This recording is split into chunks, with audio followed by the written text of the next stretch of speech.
ਸਤਿ ਸ੍ਰੀ ਅਕਾਲ। ਆਓ ਅੱਜ ਆਪਾਂ ਸਿਹਤ ਦੇ ਦੋ ਸ਼ਬਦਾਂ ਨੂੰ, ਜਿਨ੍ਹਾਂ ਨੂੰ ਇੰਗਲਿਸ਼ ਦੇ ਵਿੱਚ ਹੈਲਥ ਜਾਂ ਹੈਲਦੀ ਕਿਹਾ ਜਾਂਦਾ ਹੈ, ਔਰ ਦੂਸਰੀ ਚੀਜ਼ ਬਿਮਾਰੀ ਨੂੰ ਡਿਜ਼ੀਜ਼ ਕਿਹਾ ਜਾਂਦਾ ਹੈ। ਜੇ ਇਹਨਾਂ ਸ਼ਬਦਾਂ ਨੂੰ ਆਪਾਂ ਦੋ ਵਾਰੀ ਅਲੱਗ-ਅਲੱਗ ਕਰ ਦਈਏ, ਹੀਲ ਪਲਸ दाई हेल्दी, डिस जमा ईज, आराम बेआराम हो गया। जदों भी बीमारी आई, डिजीज आई, तो बेआरामी आ गई, शरीर के अंदर दुख तकलीफ आ गई, किसी हिस्से विच भी कष्ट, और उस दे नाल ईजीनेस खत्म हो गई और शरीर के अंदर बेआरामी आने लगी, बीमारी का रूप बदलता गया। तो असीं दोनों दे विचों एक फैसला जरूर लेना। हील कहंदे ने जख्मां नूं भर देना, पर जख्म दो तरह के हैं। कहते हैं शरीर के जख्म तो भर जाते हैं, पर मन के जख्म नहीं भरते। हुण आपां मन नूं साथ लेना। पहला आपां मन नूं साथ नहीं लिया। हील माना भरना, दाई माना दाई सैल्फ। दाई सैल्फ का मतलब है चेतना। चेतना का मतलब कॉन्शियसनेस, कोई रूह या आत्मा। जे असीं निरोगी हाँ तो असीं हैल्दी हाँ। हुण जिथे हैल्थ है उत्थे डिजीज नहीं है। हुण आपां डिजीज नूं समझ करके आपां अपने अंदर की सेहत नूं पहलां देखना है। जदों अपने मन के अंदर किसी भी प्रकार की ईर्षा, द्वेष, नफरत, बदला लेने की भावना या दुश्मनी की भावना ये आउंदी है, ये हौली हौली साडी चेतना के अंदर बीमारी शुरू करती है, जिसनों बीमारी की जड़ कहा जाता है। Root cause of all disease is body consciousness. हुण जिहड़ी बीमारी आई है, वो बीमारी भी दे अभिमान तो आई, ईगो तो आई है। और जदों असीं अपनी आइडेंटिफिकेशन नूं ही गलत समझ लैंदे हैं, क्योंकि साडी रियलिटी जो है, जो साडी वास्तविकता है, आपां सब इस शरीर नूं चलाउण वाले आत्मा रूपी शक्ति है,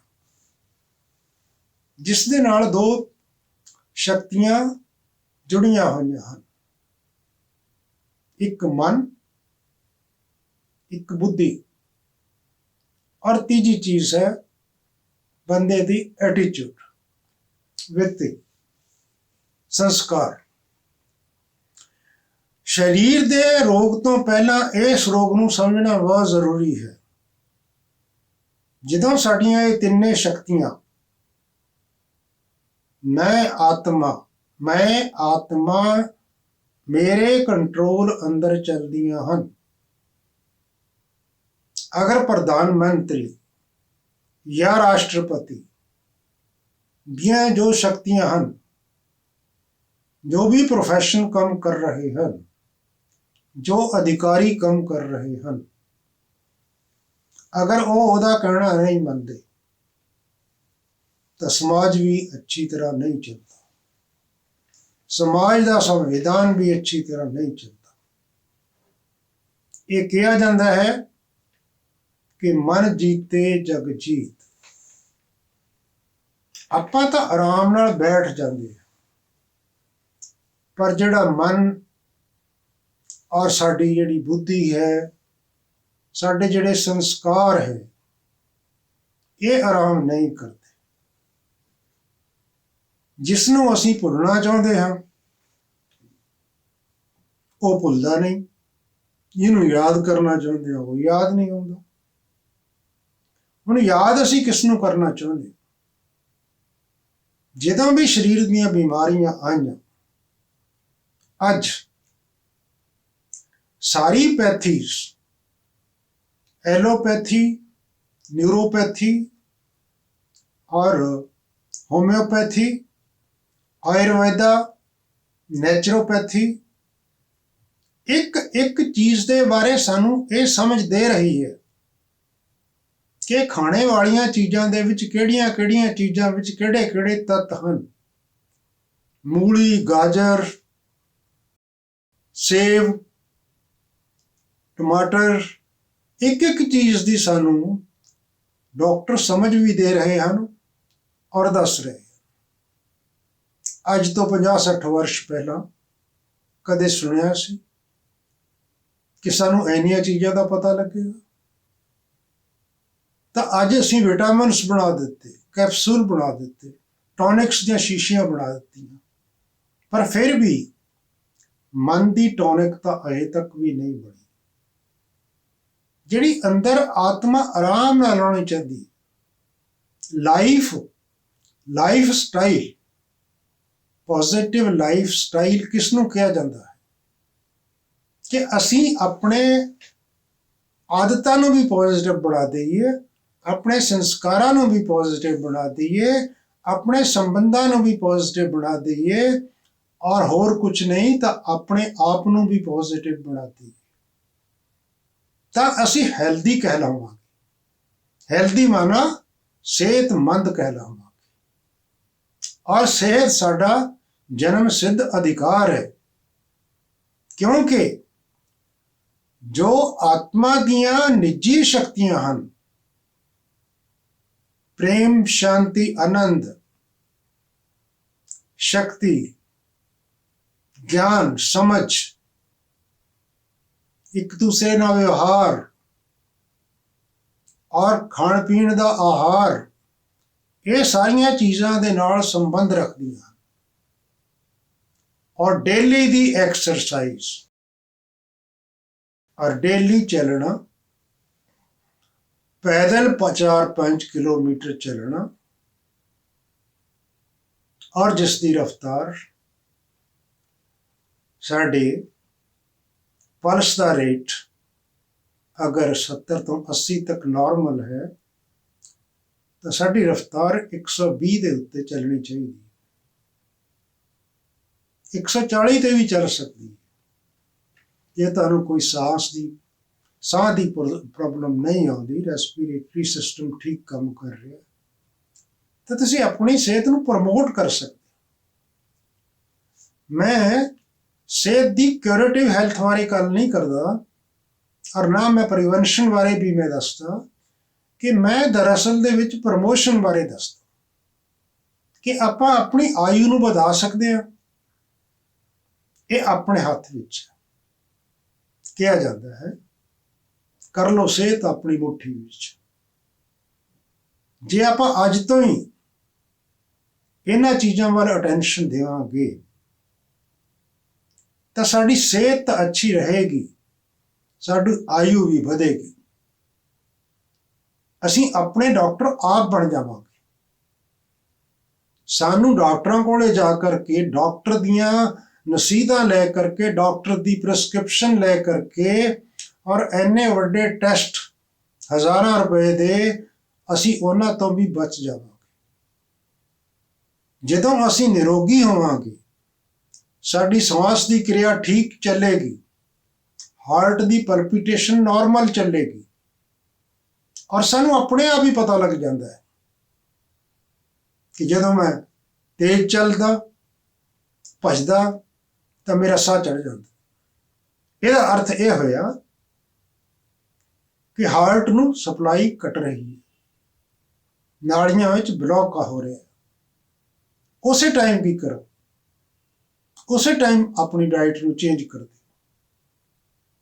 ਜਿਸ ਵਿੱਚ ਮੈਂ ਪਹਿਲਾਂ ਦੱਸ ਚੁੱਕਿਆ ਕਿ ਕੈਲਰੀਜ਼ ਨੂੰ ਘਟਾ ਦਿਓ। ਕੈਲਰੀ ਘਟ ਜਾਏਗੀ ਤਾਂ ਜਿਹੜੀ ਫੈਟ ਹੈ ਉਸ ਨੂੰ ਕਮ ਕਰ ਦਿਓ, ਘਟਾ ਦਿਓ, ਔਰ ਤੁਸੀਂ ਕੱਚੀਆਂ ਚੀਜ਼ਾਂ ਦੇ ਉੱਤੇ ਥੋੜਾ ਜਿਹਾ ਨਿਰਭਰ ਹੋ ਜਾਓ। ਕੱਚੀਆਂ ਚੀਜ਼ਾਂ ਕੀ ਹੈ? ਗਾਜਰ, ਮੂਲੀ, ਸ਼ਲਗਮ ਤੇ ਬਾਕੀ ਆ ਫਰੂਟਸ, ਸੇਬ ਹੈ, ਅਮਰੂਦ ਹੈ। ਇਹਨਾਂ ਚੀਜ਼ਾਂ ਨੂੰ ਤੁਸੀਂ ਜਦੋਂ ਪ੍ਰਯੋਗ ਕਰੋਗੇ, ਇਹਨਾਂ ਦੇ ਵਿੱਚ ਐਂਟੀਆਕਸੀਡੈਂਟਸ ਵੀ ਹੁੰਦੇ ਹੈਗੇ, ਇਹਨਾਂ ਦੇ ਵਿੱਚ ਵਿਟਾਮਿਨਸ ਵੀ ਹੁੰਦੇ ਹਨ ਜਿਹੜੇ ਸਾਡੇ ਸਰੀਰ ਨੂੰ ਰੈਗੂਲੇਟ ਕਰਦੇ ਹੈਗੇ। ਇਹਨਾਂ ਦੇ ਵਿੱਚ ਮਿਨਰਲਸ, ਕਈ ਪ੍ਰਕਾਰ ਦੀਆਂ ਧਾਤਾਂ ਹੁੰਦੀਆਂ ਹਨ ਜਿਹੜੀਆਂ ਸਾਨੂੰ ਬਹੁਤ ਜ਼ਰੂਰੀ ਹੈ, ਜਿਸ ਤਰ੍ਹਾਂ ਮੈਗਨੀਸ਼ੀਅਮ ਹੈ, ਸੋਡੀਅਮ ਹੈ, ਪੋਟਾਸ਼ੀਅਮ ਹੈ। ਇਹ ਸਾਰੀਆਂ ਚੀਜ਼ਾਂ ਨਾਲ ਹੀ ਸਰੀਰ ਚੱਲ ਰਿਹਾ ਹੈ।